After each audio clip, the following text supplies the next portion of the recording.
اعوذ باللہ من الشیطان الرجیم بسم اللہ الرحمن الرحیم۔ جب رسول اللہ صلی اللہ علیہ وسلم نے رسالت کی تبلیغ اور امت کی خیر خواہی کا کام مکمل کر لیا تو آپ کے اقوال و افعال میں دنیا سے رحلت کے آثار نمایاں ہونا شروع ہو گئے۔ آپ نے 10ویں سال رمضان میں 20 دن کا اعتکاف فرمایا اور سیدنا جبریل علیہ السلام نے آپ کو 2 مرتبہ قرآن کا دور کرایا۔ آپ نے اپنی صاحبزادی فاطمہ رضی اللہ عنہا سے فرمایا، میں سمجھتا ہوں میرا آخری وقت آ چکا ہے۔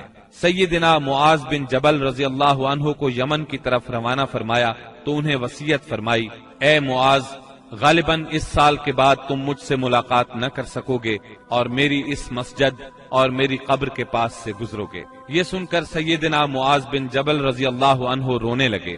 آپ نے حجۃ الوداع میں کئی بار کہا، غالباً میں تم لوگوں سے اپنے اس سال کے بعد نہ مل سکوں گا، غالباً اس سال کے بعد حج نہ کر سکوں گا۔ اسی طرح الیوم اکملت لکم دینکم اور اذا جاء نصر اللہ کا نزول اسی بات کا پیغام تھا کہ آپ دنیا میں اپنی مہم سے فارغ ہو چکے ہیں، اور اسی وجہ سے اس حج کا نام حجۃ الوداع رکھا گیا، کیونکہ آپ نے اپنے رب سبحانہ و تعالی کی طرف منتقل ہونے کے لیے لوگوں کو الوداع کہا۔ اوائل سفر 11 ہجری میں آپ احد تشریف لے گئے اور شہداء کے لیے اس طرح دعا کی گویا زندوں اور مردوں سے رخصت ہو رہے ہیں۔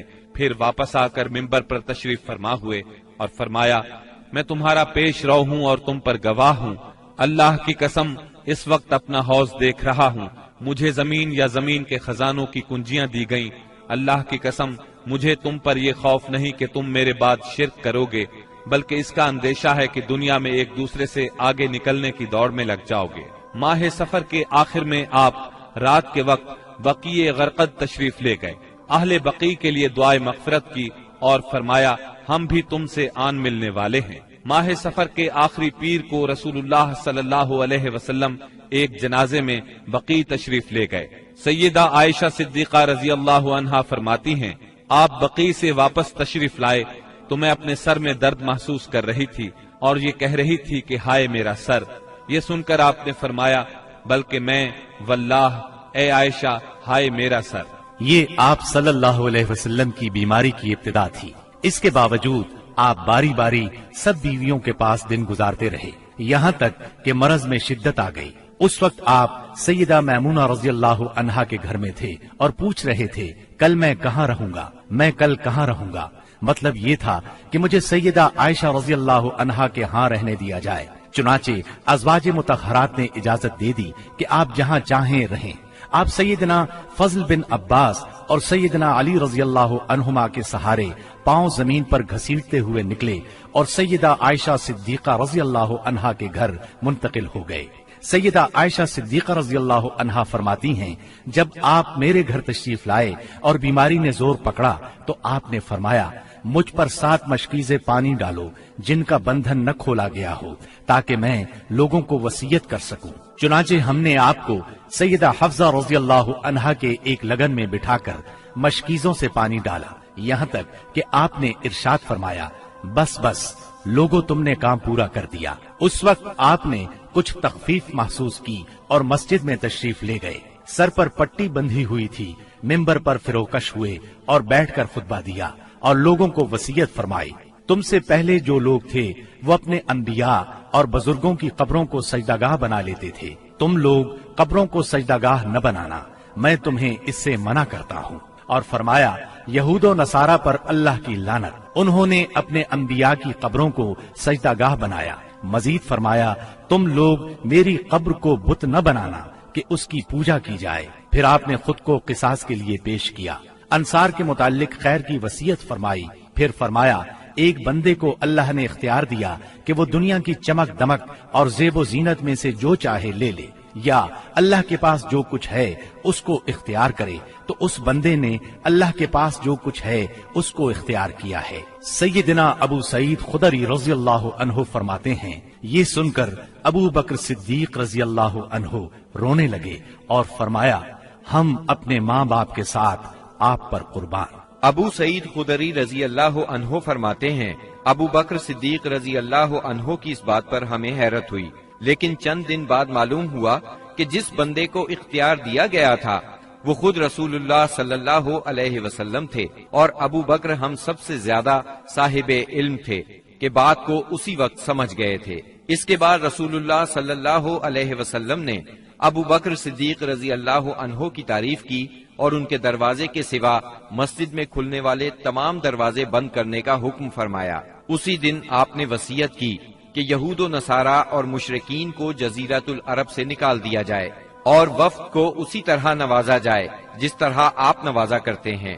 آپ نے نماز، غلاموں اور لونڈیوں کے بارے میں بھی وصیت فرمائی اور فرمایا، میں تم میں دو چیزیں چھوڑ رہا ہوں، جب تک ان دونوں کو مضبوطی سے تھامے رہو گے ہرگز گمراہ نہیں ہوگے، کتاب اللہ اور میری سنت۔ مرض کی شدت کے باوجود آپ نمازیں خود پڑھاتے رہے، لیکن اس دن یعنی جمعرات کو جب عشاء کا وقت ہوا تو آپ نے لگن میں غسل فرمایا تاکہ مرض میں کمی ہو جائے۔ اٹھنے لگے تو غشی طاری ہو گئی، پھر افاقہ ہوا تو دوبارہ غسل فرمایا، پھر اٹھنے لگے تو اس بار بھی غشی ہو گئی، تیسری بار غسل فرمایا، اٹھنے لگے تو پھر غشی طاری ہو گئی۔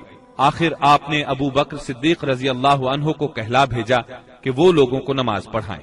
چنانچہ اس وقت سے بقیہ ایام میں ابو بکر صدیق رضی اللہ عنہ نے نماز پڑھائی۔ آپ کی حیات مبارکہ میں ابو بکر صدیق رضی اللہ عنہ نے 17 نمازیں پڑھائیں۔ ہفتہ یا اتوار کو رسول اللہ صلی اللہ علیہ وسلم نے کچھ افاقہ محسوس فرمایا، چنانچہ 2 آدمیوں کے سہارے سے ظہر کی نماز کے لیے تشریف لے آئے۔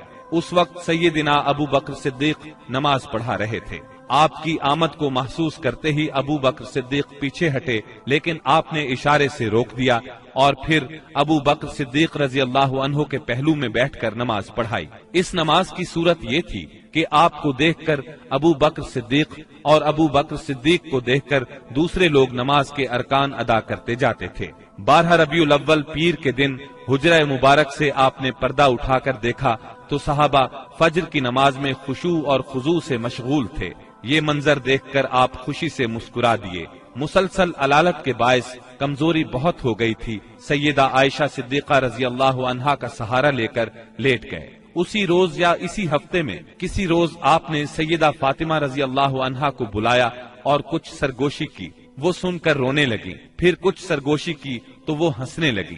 سیدہ عائشہ نے پوچھا تو چھپا گئیں، لیکن نبی صلی اللہ علیہ وسلم کی وفات کے بعد انہوں نے بتایا کہ پہلی مرتبہ آپ صلی اللہ علیہ وسلم نے فرمایا تھا کہ آپ اپنے اسی مرض سے وفات پا جائیں گے۔ یہ سن کر میں روئی۔ پھر آپ نے فرمایا کہ آپ کے اہل و عیال میں سب سے پہلے میں آپ سے ملوں گی، اس لیے میں ہنسی تھی، اور آپ نے انہیں یہ بشارت بھی دی تھی کہ آپ ساری خواتین جنت کی سردار ہیں۔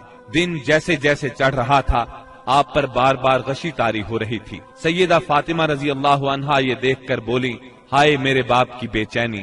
آپ نے ان کے الفاظ سنے تو فرمایا، آج کے بعد تمہارا باپ کبھی بے چین نہیں ہوگا۔ پھر آپ نے حسن اور حسین رضی اللہ عنہما کو چوما، ازواج مطہرات کو بلا کر وعظ و نصیحت فرمائی۔ ادھر لمحہ بلمحہ تکلیف بڑھتی جا رہی تھی اور اس زہر کا اثر بھی ظاہر ہونا شروع ہو گیا تھا جو آپ کو خیبر میں کھلایا گیا تھا۔ چنانچہ آپ اس کی تکلیف شدت سے محسوس کر رہے تھے۔ آپ نے اس حالت میں چہرے پر ایک چادر ڈال رکھی تھی، جب سانس پھولنے لگتا تو چادر چہرے سے ہٹا دیتے۔ اس حالت میں بھی آپ نے فرمایا، یہود و نصارہ پر اللہ کی لعنت، انہوں نے اپنے انبیاء کی قبروں کو سجدہ گاہ بنایا، مطلب یہ تھا کہ تم ایسے کام نہ کرنا۔ آپ نے ان لمحات میں یہ وصیت بھی فرمائی، سرزمین عرب میں 2 دین باقی نہ رہنے دیے جائیں۔ یہ آخری وصیت تھی جو آپ نے لوگوں کو فرمائی۔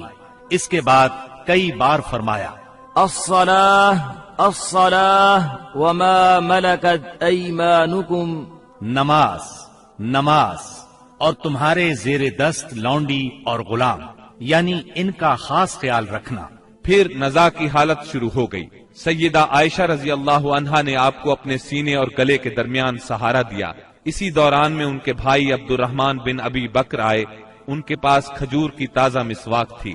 رسول اللہ صلی اللہ علیہ وسلم مسواک کی طرف دیکھنے لگے۔ سیدہ عائشہ صدیقہ سمجھ گئیں کہ آپ مسواک کرنا چاہتے ہیں۔ انہوں نے پوچھا، کیا آپ مسواک کرنا چاہتے ہیں؟ آپ نے سر کے اشارے سے ہاں فرمایا۔ چنانچہ انہوں نے مسواک لے کر چبائی، نرم کی اور پھر آپ نے اس کو لے لیا۔ نہایت اچھی طرح مسواک کی. آپ کے سامنے پیالے میں پانی تھا. آپ پانی میں دونوں ہاتھ ڈال کر چہرہ پونچھتے جاتے تھے اور فرماتے جاتے تھے لا الہ الا اللہ ان للموت سکرات. اللہ کے سوا کوئی معبود نہیں، بے شک موت کے لیے سختیاں ہیں. پھر آپ نے دونوں ہاتھ یا انگلی اٹھائی، نگاہ چھت کی طرف بلند کی، دونوں ہونٹوں پر کچھ حرکت ہوئی. سیدہ عائشہ رضی اللہ عنہا نے کان لگایا تو آپ فرما رہے تھے ان انبیاء، صدیقین، شہداء اور صالحین کے ساتھ جنہیں تو نے انعام سے نوازا، اے اللہ مجھے بخش دے اور مجھ پر رحم فرما اور مجھے رفیق اعلیٰ میں پہنچا دے، اے اللہ رفیق اعلیٰ. آخری فقرہ 3 بار دہرایا اور روح پرواز کر گئی، ہاتھ جھک گیا اور آپ رفیق اعلیٰ سے جا ملے. یہ پیر کا دن تھا، ربیع الاول کی 12 تاریخ اور ہجرت کا 11واں سال تھا. اس وقت نبی صلی اللہ علیہ وسلم کی عمر 63 سال 4 دن ہو چکی تھی. انا للہ و انا الیہ راجعون.